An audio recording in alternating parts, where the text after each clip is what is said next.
সারা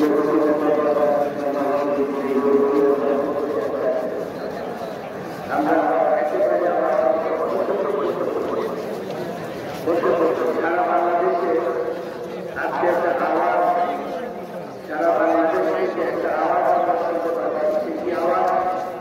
কাদিয়ানি গেছে যে পথে কাদিয়ানিটা বসে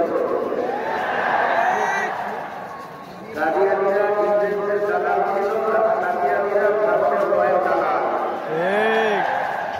বলবেন আপনারা কি সিদ্ধান্ত দেওয়া?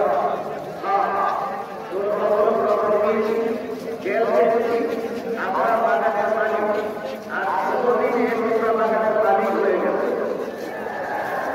আমরা বাগানের মালিক, আমরা মালিক হয়ে গেছে। কেউ কি তোমাদের বুঝাবে, তোমাদের নির্যাতন করবে, আর তোমরা কেউ শুনে ফেসলা দিয়ে দেবে। একবার ওলামাদের সঙ্গে পরামর্শ করার প্রয়োজন করো নাই। তোমরা যতই আমাদেরকে মালিক মনে করো আর নিজেদেরকে মালিক মনে করো, আমরাই বাংলাদেশের মালিক, জনগণ আমাদেরকে মালিকানা দিয়েছে। পরিষ্কার করেছি, পরিষ্কার করছি। এই কাদিয়ানিদের কোন প্রোগ্রাম হচ্ছে এখন এই উপদেষ্টা পরিষদে তাদের কিছু যোগ্যতা আছে। আমি নাম বলি, নাম বলে বলি, একজন শিক্ষক কিন্তু তিনি কাদিয়ানিদের কথায় যোগদান হয়েছে বলে আমরা বুঝব। আমাদের অনুরোধ থাকবে, ওলামাদের সঙ্গে বসুন, পরামর্শ করুন। আমাদের মাদ্রাসা কওমিয়া মাদ্রাসার শিক্ষার্থীরাও রক্ত দিয়েছে 5 আগস্টে। শুধু 5 আগস্ট নয়, আল্লামা মুফতি আমিন রাহিমাহুল্লাহ গৃহবন্দী থেকে শুরু করে 5 আগস্ট পর্যন্ত ওলামায়ে কেরাম এত রক্ত দিয়েছে। এই রাত্রে মধ্যে আমি যদি নাম বলি, একজন আলেম 2 বছর 2.5 বছর জেল খেটেছে। বেশিবাদী হাসিনা সরকার একজন আলেমকে 1.5 থেকে 2 মাস রিমান্ড রেখেছে। আলেম প্রতিষ্ঠান হারিয়েছে, পরিবার থেকে বিচ্ছিন্ন হয়েছে।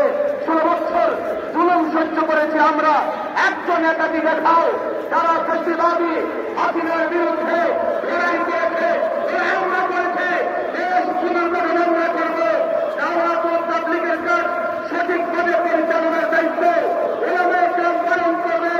এর বাইরে কোনো কিছু মানা হবে না। ওলামায়ে কেরাম আজকের এই মঞ্চে উপস্থিত। আমি ভাবো দিন হয়, দিন হয়, আপনারা এই সরকারকে সিদ্ধান্ত জানিয়ে দেন। এই সিদ্ধান্ত এই সরকার মানতে বাধ্য। আল্লাহ তাবারাক ওয়া তাআলা তৌফিক দান করুন। ওয়া বারাকাতুহু। নাহমাদুহু ওয়া নুসাল্লি আলা রাসূলিহিল কারীম, আম্মা বা'দ। দেশের শীর্ষ ওলামায়ে কেরামের সামনে আসলে কথা বলার কোনো যোগ্যতা আমার নাই।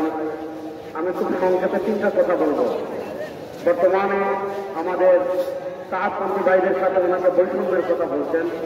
আমরা একটা কথা বলি, তাআতপন্থীদের সাথে আমাদের সম্পর্ক বৈষম্যের না, তাআতপন্থীদের সাথে আমাদের সম্পর্ক হল হক এবং বাতিলের।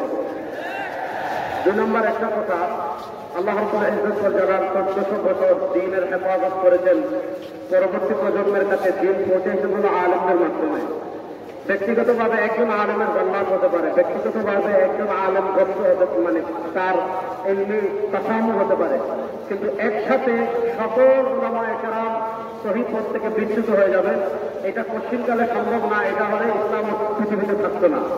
তো আমরা দেখি, বিশেষ করে আমার তাআতপন্থী ভাই যারা আছেন তাদেরকে আমি অনুরোধ করব, বিনয়ের সাথে হৃদয় থেকে বলার চেষ্টা করব যে সারা দুনিয়ার, সারা পৃথিবীর, সারা দুনিয়ার, সারা জাহানের সব আলেমরা একদিকে, আর আপনারা যদি আরেক দিকে গিয়ে হেদায়েত তালাশ করেন, আপনারা হেদায়েত পাবেন না, জাহান্নামের পথ পাবেন। 3 নম্বর আমি আরেকটা কথা বলবো, তাবলীগ এটা হলো পুরো পৃথিবীব্যাপী ইসলামের মহান একটা মিশন। বাংলাদেশে আগে নানা কারণে, নানা সমস্যার কারণে এটা ইজতেমা কখন হবে, এটা কখন হবে, সরকারের সাথে একটা লিয়াজু করা লাগতো।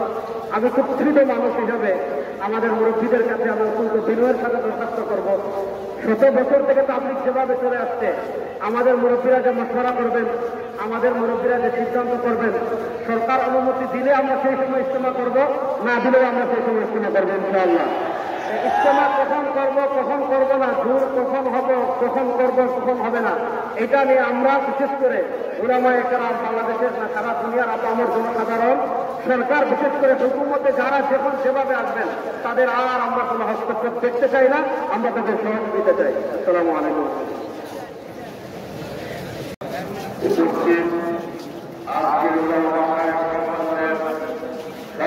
সভাপতি উপস্থিত সারা বাংলাদেশের শীর্ষস্থানীয় ওলামায়ে কেরাম, আমার সামনে উপস্থিত চৌধুরী জনতা, আজকে তাবলীগ জামাতের মধ্যে যে অস্থিরতা, এই অস্থিরতা সৃষ্টি করেছে কে?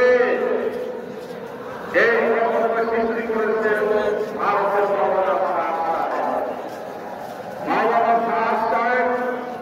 উনি বিভ্রান্তিকর বক্তব্য দিয়ে যাচ্ছেন এবং তিনি স্বঘোষিত তাবলীগ জামাতের কর্মী, যাকে সারা বাংলাদেশে তবলীগের ভাইয়েরা ওলামায়ে কেরাম আমির নামতে চায় না, এরপরেও তার আমির থাকতে হবে।